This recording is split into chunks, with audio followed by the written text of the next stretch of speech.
মানুষ আমাকে ভোট দেন, বাপের বেটা হইলে কও, এই সাহস নাই কেন? বাটপার মুনাফেক সবকিছু পেটের ভিতরে লুকায় রাইকা বছর 54 বছর ষড়যন্ত্র করে করে আজকে এই জায়গাতে তোমাদেরকে বিশ্বাস করছিল। শুধু শেখ মুজিবুর রহমানের মতো একজন বোকা লোক ছিল, সরল লোক ছিল বইলা, এবং সে বলতো আমি জাতির পিতা, আমি কারে মারবো, আমি মাফ করে দিলাম। মাফ করে দিয়েছিল বলে না এদের অস্তিত্ব থাকতো না। সেই দুর্বলতা এবং তার মাফ করার সুযোগে আজকে আইসা বলে বাংলাদেশেই নাই, বাংলাদেশ হয় না, এটা মুক্তিযুদ্ধ হয় না, এটা ইন্ডিয়ার ষড়যন্ত্র আছিল।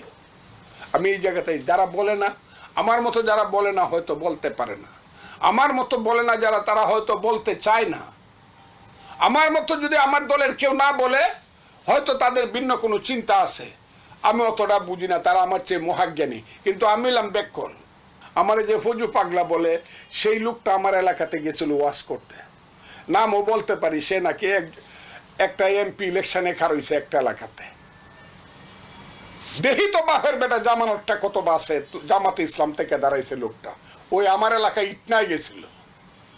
আমার যারা বকে রাজাকারের বাচ্চারা, আমি বলতে পারি এদের বাপ এখন পশ্চিম পাকিস্তানে আছে, এদের জন্য কান্দে এরা।